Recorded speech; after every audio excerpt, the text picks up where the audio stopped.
Hey, what's up, guys and gals? Here we have the Incredible Hulk Abomination from the movie. Yeah, this is an older figure from a couple years back already. But I just got it. I got it on clearance at Toys R Us. Sorry, the package is so large you don't even see the whole thing in the frame. I got it on clearance. It was, I think, on clearance for like $4.99, $4.98. And right now at Toys R Us they have an additional 25% off everything on clearance. So I got it for like $373 or something like that. So yeah, here's the front of the package. The package is a little beat up. It's actually even like semi-open right there. Oh man, I can't show you. Sorry, I'm giving you guys a sideway view of the artwork of the Hulk right there. Steel pipe weapon. So yeah, I like how they have steel in quotations, like, you know, to let you know it's just, you know, it's not a real steel pipe. Anyway, wow, you guys totally can't see this. Alright, so there's the back of the package. I'll read the little bio. It says Abomination up here. Desperate for enough power to destroy the Hulk, Emil Blonsky undergoes experimental treatment that heightens his strength and speed. His bones and muscles are flooded with powerful energy, but something goes horribly wrong. He soon mutates into the monster known as the Abomination. Mad with power and just as strong as the Hulk, he rampages across New York. Only the Incredible Hulk has any hope of stopping him. So cool, superposable figure. The one I really want, which it sounds stupid saying it now because it's like, well, why didn't I get it if I really wanted it, is the actual Hulk figure with steel beam weapon. That was basically the superposable one, as opposed to the other ones with stupid action features and stuff like that. I meant to pick it up when they went on clearance, but it's one of those things. Both me and Clownfire wanted it. It's like, dude, for $4.98 or $4.99, however much, might as well. You know, and I loved the way they did the Hulk in the movie, so that would be my definitive Hulk. So I don't know, maybe I'll still find it at a great deal somewhere. Anyway, so let's get this guy opened up and I'll give you guys a closer look.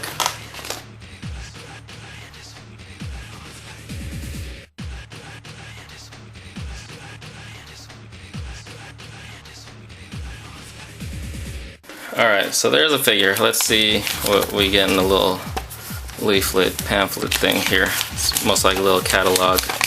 Yeah. So I don't know, depending on what you thought of the movie, you may or may not have liked these figures. I thought they were cool.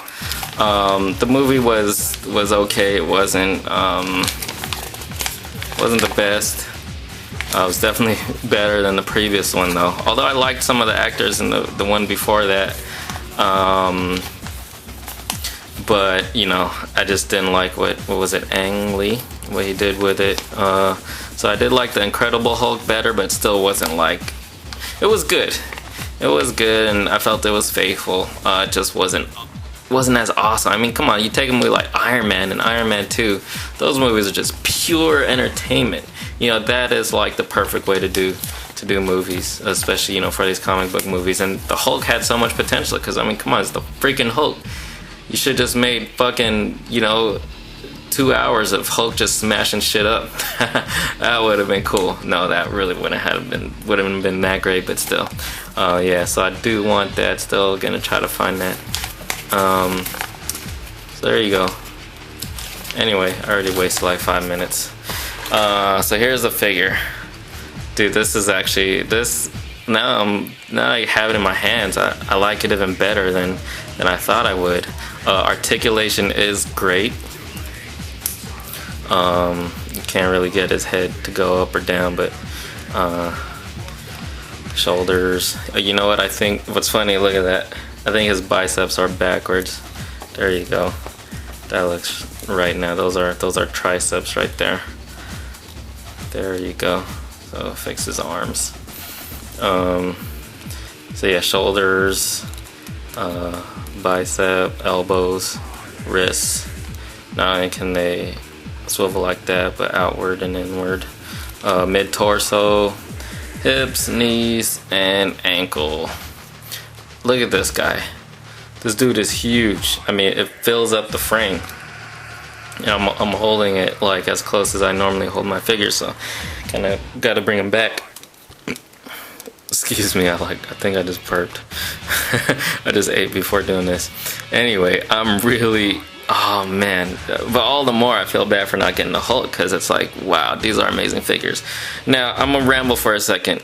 I gotta tell you guys something, that this is the way to do action figures. What am I talking about? Scale. Scale is really important. As much as I love the Marvel Universe line, or even Marvel Legends, well, I mean, I don't collect Marvel Legends anymore, but I used to. Scale was always an issue.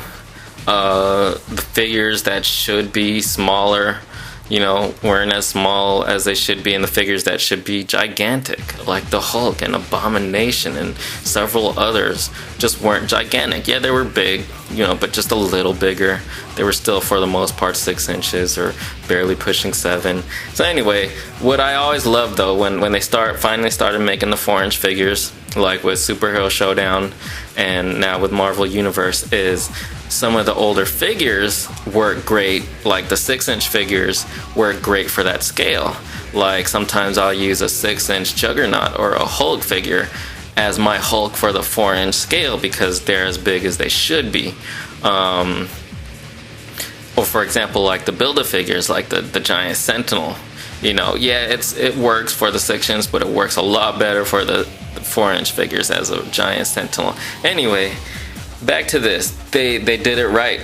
They did Hulk and Abomination as big as they should be compared to the human figures in that line. Let me show you an example. Here's Emil Blonsky.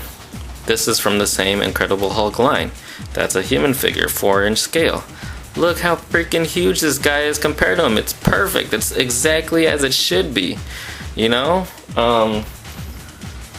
It's like, I'm trying to, right off the bat, like some current figures that are in 4-inch lines that are those big figures that just aren't as big as they should be.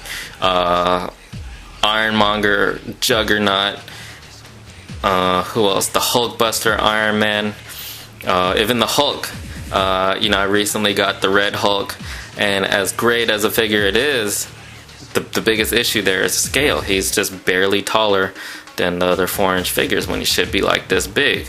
I don't even know, is this like bigger than 6 inches? Let's see. Yeah, this guy's pushing almost 7 inches, or is 7 inches. So there you go. You know, great job on this one, Hasbro. It's too bad, you know, you don't do it for all the figures. You know, Marvel Universe could benefit from this, but I know it wouldn't work out. You know, you're selling like a completely different scale. Anyway, I pretty much strayed on the focus of this figure, but just so you know, there you go. That's Emil Blonsky. He's the one who turns into the Abomination, if you haven't seen it. So that's pretty cool, but imagine that. Look at that. That's perfect. So anyway, we're running on 10 minutes. This is a great figure. It's freaking heavy too. This guy is heavy. Oh, here's his little accessory.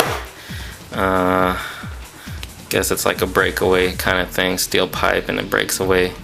Don't really need that. But yeah, this guy's freaking awesome. I highly regret not getting the Hulk. But I'll try to get it somehow, some way still.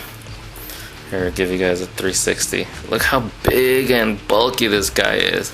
Dude, this is a monster. I love the shape. It's truly a monster. Not just like a mutated human. They really did a great job of turning this guy into a monster. Look at that. Look at those proportions. It's freaking awesome. Oh, that's crazy. So yeah, I'm real glad I got this. You know, it would have been worth full price, but I wasn't interested back then. Glad I picked it up for $373. There you go.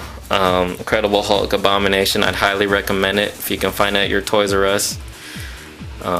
Definitely pick it up. Alright guys, hope you enjoyed. Thanks for watching. Roar!